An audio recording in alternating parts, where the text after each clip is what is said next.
सीताराम दोस्तों, आपका फिर से स्वागत है मेरे YouTube चैनल राधे श्याम में। आज हम आपको श्री रामचरितमानस के अध्याय का अगला भाग सुनाते हैं। सुनाने से पहले मेरी आप सबसे विनती है कि आप सब मेरे चैनल को सब्सक्राइब, लाइक और शेयर करना ना भूलें। तो चलो आइए शुरू करते हैं। आज की हम राम कथा प्रारंभ करते हैं। जय श्री राम। गए जाम जुग भूपति आवा, घर घर पुत सौ बाज बधावा। उपरोहित ही देख जब राजा, चकत बिलोकक सुमरी सो काजा।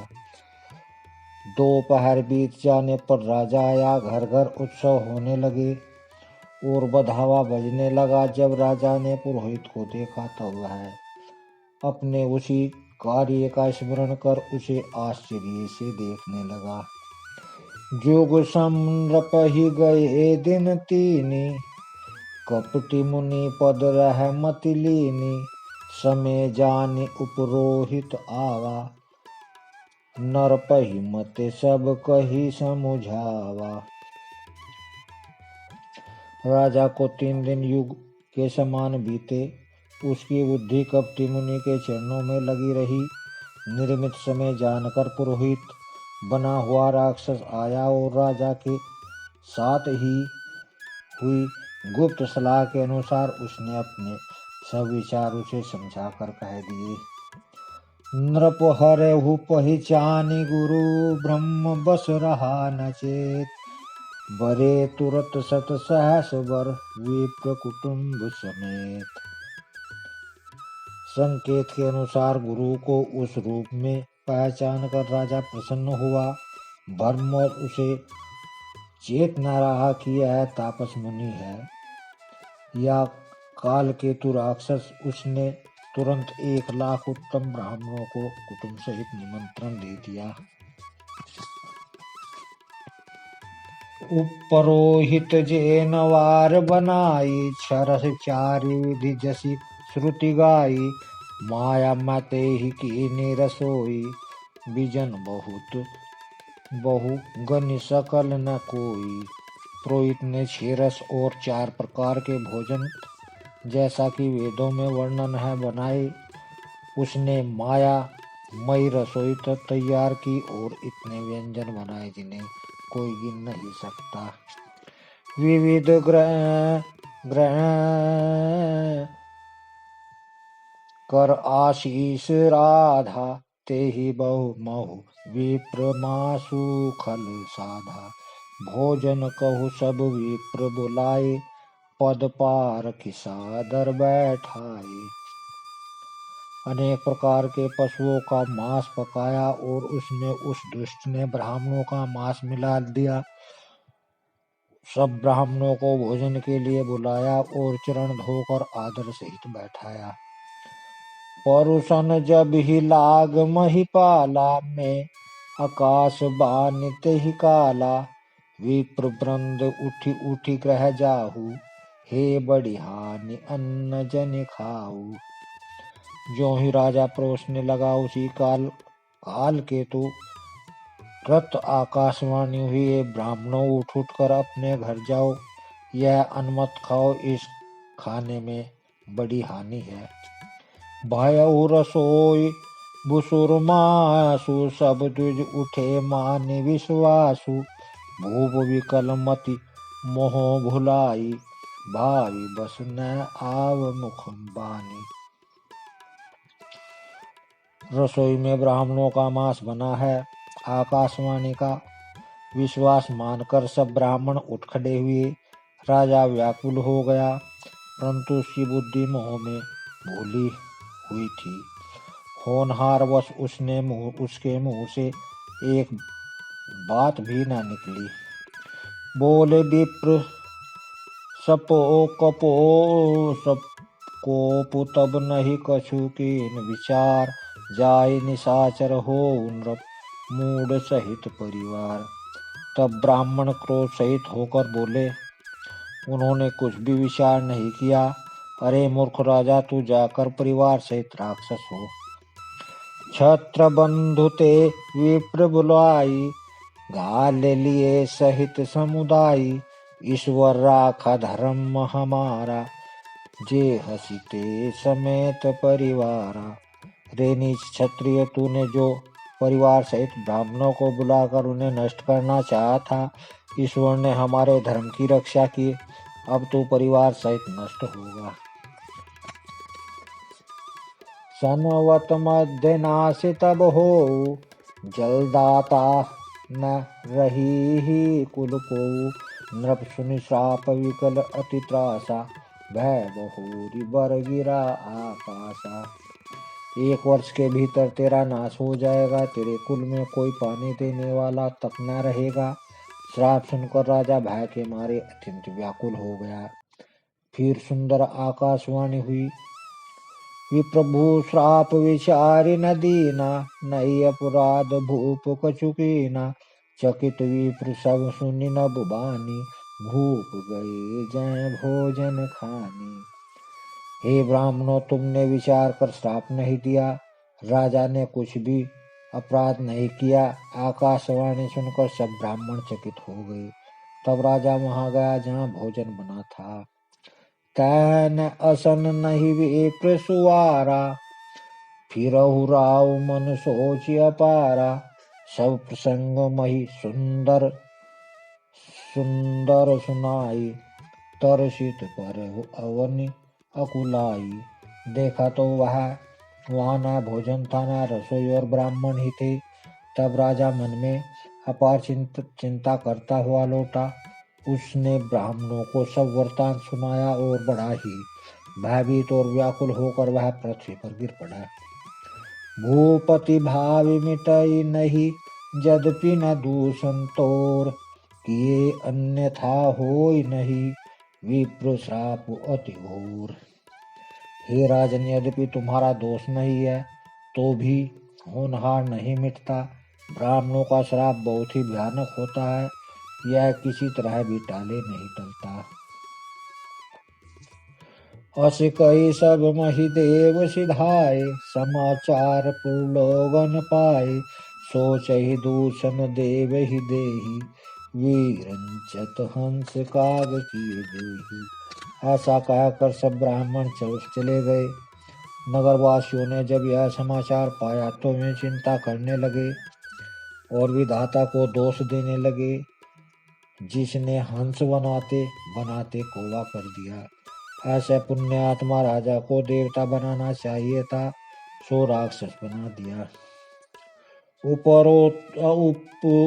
उपरोहित ही भवन पहुँचाई, असुर ताप सही खबरि जनाई। तीखल जल जह तह प्रत पठाए, सचि सचि सेन भूप सब धाये। पुरोहित को उसके घर पहुंचाकर असुर काल केतु ने कपटी तपस्वी को खबर दी।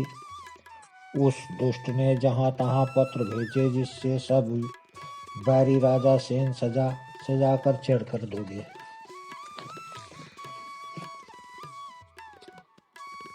घेरनि ही नगर निशान बजाई, विविध भांति नित होई लड़ाई। जूझे सकल सुभट करी करनी, बंधु समेत परहु नृप धरनी। और उन्होंने डंका बजाकर नगर को घेर लिया। नित्य प्रति अनेक प्रकार से लड़ाई होने लगी। प्रताप भानु के सब योद्धा शूरवीरों की करनी करके रणभूमि में जूझ मरे। राजा भी भाई सहित खेत रहा। सत्य के तो कुल को नहीं वाचा, विप्र श्राप किमि होई असाचा। रिपुजिति सब नृप नगर बसाई, निजपुर गवन जय जसु पाई। सत्य केतु के कुल के कोई नहीं बचा। ब्राह्मणों का श्राप झूठा कैसे हो सकता था। शत्रु को जीतकर नगर को फिर से बसाकर सब राजा विजय और यश पाकर अपने अपने नगर को चले गए। बाम धूर मेरु सम जनक जमताहि, व्यालस संदाम। याज्ञवल्क्य जी कहते हैं, हे भारद्वाज सुनो, विधाता जब जिसके विपरीत होते हैं तब उसके लिए धूल सुमेरु पर्वत के समान और भारी कुचल डालने वाली पिता यम के समान, काल रूप और रस्सी सांप के समान काट खाने वाली हो जाती है। काल पाई मुनि सुनु सोई राजा, भयउ निशाचर सहित समाजा। 10 सिर ताहि 20 भुज डंडा, रावण नाम वीर बरी बंडा। हे मुनि सुनो, समय पाकर वही राजा परिवार सहित रावण नामक राक्षस हुआ। उसके 10 सिर और 20 भुजाएं थी और वह बड़ा ही प्रचंड शूरवीर था। भूपि अनुज अरिमर्दंग नामा, भयउ सुकुंभ कर्ण बल धामा। सचिव जो रहा धर्म रुचि जासु, भयउ विमात्र बंधु लघुतासु। अरिमर्दंग नामक जो राजा का छोटा भाई था, वह बल का धाम कुंभकर्ण हुआ। उसका जो मंत्री था उसका नाम धर्मरुचि था। वह रावण का सौतेला छोटा भाई हुआ। नाम विवेक्षण जेहि जग जाना, विष्णु भगत विज्ञान निधाना। रहे जसुत सेवक नृप केरे, भय निशाचर घोर घनेरे। उसका विवेक्षण नाम था, जिसे सारा जगत जानता है। वह विष्णु भक्त और ज्ञान विज्ञान का भंडार था। और जो राजा के पुत्र और सेवक थे, वे सभी बड़े बड़े राक्षस हुए। काम रूप खल जिनसि अनेका, कुटिल भयंकर विगत विवेका। कृपा रहित हिंसक सब पापी, वर्ण न जाहि विश्व परितापी। वे सब अनेकों जाति के मन माना रूप धारण करने वाले दुष्ट, कुटिल और भयंकर, विवेक रहित, निर्दयी, हिंसक, पापी और संसार भर को दुख देने वाले हुए। उनका वर्णन नहीं हो सकता। उपजे यद्यपि पुलस्ते कुल पावन, अमल अमोनु तदपि महीसुर श्राप बस, भय सकल धर रूप। यद्यपि वे पुलस्त ऋषि के पवित्र, निर्मल और अनुपम कुल में उत्पन्न हुए, तथापि ब्राह्मणों के श्राप के कारण वे सब पाप रूप हुए। कीन विविध तप तीनहु भाई, परम उग्र नहीं बरनि सजाई। गयो निकट तप देखि विधाता, मांगहु वर प्रसन्न में ताता। तीनों भाइयों ने अनेकों प्रकार की बड़ी ही कठिन तपस्या की, जिसका वर्णन नहीं हो सकता। उनका उग्र तप देखकर ब्रह्मा जी उनके पास गए और बोले, हे तात, मैं प्रसन्न हूँ, वर मांगो। करि विनती पद गही 10 सीसा, बोलेहु वचन सुनहु जगदीसा। हम काहू के मरहि न मारे, वानर मनुज जाति दुहि बारे। रावण ने विनय करके और चरण पकड़कर कहा, हे जगदीश्वर, सुनिए, वानर और मनुष्य, इन 2 जातियों को छोड़कर हम किसी के मारे न मरे, यह वर दीजिए। एवं अस्तु तुम बड़ तप कीना, मैं ब्रह्म मिलहि तेहि वर दीना। पुनि प्रभु कुंभकर्ण पहि गयहु, तेहि बिलो की मन विस्मय भयहु। शिव जी कहते हैं कि मैंने जो और ब्रह्मा ने मिलकर उसे वर दिया कि ऐसा ही हो, तुमने बड़ा तप किया है। फिर ब्रह्मा जी कुंभकर्ण के पास गए। उसे देखकर उनके मन में बड़ा आश्चर्य हुआ। जो एक फल नित्य करब आहारो, हो यही सब उजारी संसारो। सादर प्रेरिता सुमति फैरी, मांग सी नींद मास छटपट। जो यह दुष्ट नित्य आहार करेगा तो सारा संसार ही उजड़ जाएगा। ऐसा विचार कर ब्रह्मा जी ने सरस्वती को प्रेरणा करके उसकी बुद्धि फेर दी, जिससे उसने 6 महीने की नींद मांगी। गए विवेक्षण पास पुनि, कहो पुत्र वर मांगू। तेहि मांगो भगवंत पद, कमल अमल अनुरागु। फिर ब्रह्मा जी विवेक्षण के पास गए और बोले, हे पुत्र, वर मांगो। उसने भगवान के चरण कमलों में निर्मल, निष्काम और अनन्य प्रेम मांगा। तिन्हि देई वर ब्रह्म सिधाए, हर्षित ते अपने ग्रह आए। मैं तनूज मंदोदरी नाम, परम सुंदरी नारे ललामा। उनको वर देकर ब्रह्मा जी चले गए और वे तीनों भाई हर्षित होकर अपने अपने घर लौट आए। मैदानाओं की मंदोदरी नाम की कन्या परम सुंदरी और स्त्रियों में शिरोमणि थी। सोई मदे निरावण ही आनी, होई ही जातु धान पति जानी। हर्षित भयो नारी भली पाई, उनि दो बंधु बिया हेसी जाई।